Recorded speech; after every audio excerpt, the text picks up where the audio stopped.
मंचासीन तमाम विशिष्ट हस्ती को मेरा अभिवादन है और इस हॉल में उपस्थित हमारे साथियों और छात्रों को बधाई। मुझे आज मिथिला आइकॉन अवार्ड की तरफ से कुछ कहने का मौका दिया गया है, ये मेरे लिए बहुत सौभाग्य की बात है। विशेष रूप से मैं खुद यहाँ बहुत चीज़ देखा और सुना, साथ ही सीखा। मुझे काफ़ी, सबसे पहले तो मैंने क्या सीखा ये शेयर करना चाहूँगा। अभी मैंने मनोज सर की बातें सुन रही थी, मुझे बहुत ज़्यादा इंटरेस्टिंग लगा। इसमें 2-3 बातें मुझे रियली बहुत लगा कि ये हर एक व्यक्ति को अपने जीवन में, जिन्हें वास्तव में जीवन में सफल होना है, उन्हें फॉलो करना चाहिए। इसमें टाइम मैनेजमेंट, क्योंकि जो टाइम के यूनिट पार्ट्स पर जिन्होंने बात किया, ये बहुत बड़े दिल को छुआ और मुझे लगा कि इस चीज़ को हर एक छात्र को अपने जीवन में करना चाहिए। ये एकदम 100% सही है। लाइफ सीमित है, आपको कितना दिन जीना है, कितना दिन क्या करना है, और इसी दौड़ में आपको अपने जीवन की सारी उपलब्धियों को पाना है। अब तय करना है आपको अपने अंदर की खूबियों को पहचानना है। मेरा मानना है कि हर एक बच्चा एक स्पेशल फीचर्स लेकर यहाँ आता है, चाहे मैं हूँ या कोई हो।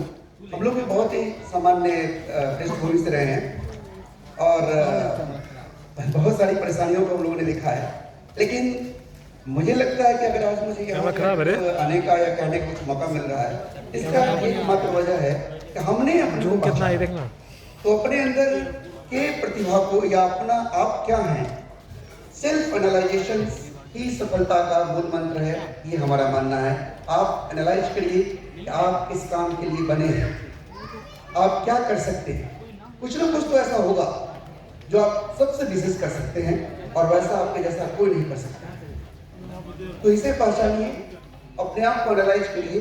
अगर सोचिए कि कभी सचिन सोचता कि मैं लता मंगेशकर हो जाऊंगा, तो आज सचिन नहीं होगा। उसी प्रकार लता मंगेशकर सोचता कि मैं पीटी उषा हो जाऊंगी, तो आज लता मंगेशकर नहीं है। तो मेरे कहने का मतलब है कि हर व्यक्ति के अंदर एक स्पेशल फीचर्स है, हर एक बच्चा एक स्पेशल कैरेक्टर है। उस बच्चे को अपनी प्रतिभा को, अपने कैरेक्टर को पहचानने की आवश्यकता है और टाइम मैनेजमेंट सबसे बड़ी चीज़ है, उसको मैनेज करके आप जीवन में सफलता का स्वाद चख सकते हैं। ये कभी नहीं सोचा कि मैं कर लूँगा, हो जाएगा, ऐसा वक्त कभी नहीं आता है। एक सफल व्यक्ति को जो आप जिन्हें देख रहे हैं, वो उनकी चमक के पीछे कितनी रात को उन्होंने उजाला किया होगा, ये आप अंदाजा नहीं लगा सकते। मैं आपको छोटा सा वाकया बताता हूँ। मुझे कई बच्चे पूछते रहते हैं, मुझे बहुत आश्चर्य लगा कि आज इस कार्यक्रम में भी शामिल कई बच्चे हमारे छात्र हैं जिन्हें मैं पहचानता तक नहीं हूँ। ये मेरे लिए बुरी बात है, लेकिन मैं आपको मेरे बच्चे पूछते हैं कि सर आपको कैसे ये प्रॉब्लम कर लेते हैं, कैसे सोच लेते हैं, कैसे जानते हैं। जब मैंने 10th का एग्जाम दिया था, उस समय मैं गाँव में था और इतना कुछ कोई जानकारी देने वाला नहीं था। किसी ने मुझे कह दिया, अरे एस.टी. बर्मा की किताब बहुत अच्छी होती है। किसी ने कह दिया, कहीं से उल्टी उल्टी खबर में कान में लगे। मैंने जाकर उस किताब को बड़े कॉन्फिडेंस से खरीद लिया और मैं जब खरीद रहा था तो दुकानदार मेरे को बहुत गौर से दिख रहा था, जिस दुकान से मैं खरीद रहा था। उन्होंने मुझसे एक बार धीरे से पूछा दुकानदार ने, ये कौन बताएगा जी, ऐसे ही कौन बताएगा जी। तो मेरे अंदर एक ओवर कॉन्फिडेंस था। मैंने बोला कौन बताएगा, मैं खुद से पढ़ लूँगा। मैंने उस समय तो कह दिया। जब मैंने उस बुक को घर पर लेकर आया, मैं उस एक पैराग्राफ को पढ़ने की कोशिश किया और मुझे कुछ समझ में नहीं आया। आपको हर्ष लगेगी कि मुझे कुछ समझ में नहीं आया।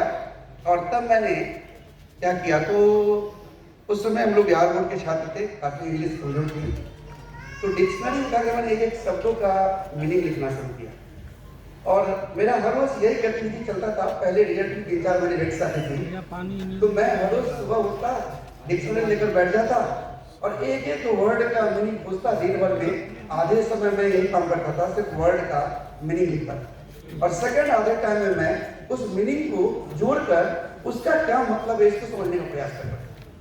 और आपको आश्चर्य लगेगी, रिजल्ट आते आते मैंने पूरे मैकेनिक्स को एक बार पढ़ लिया और मैं एक प्रॉब्लम को कई तरीके से कभी ये फॉर्मूला लगा दिया, कभी वो लगा दिया, बनाता था।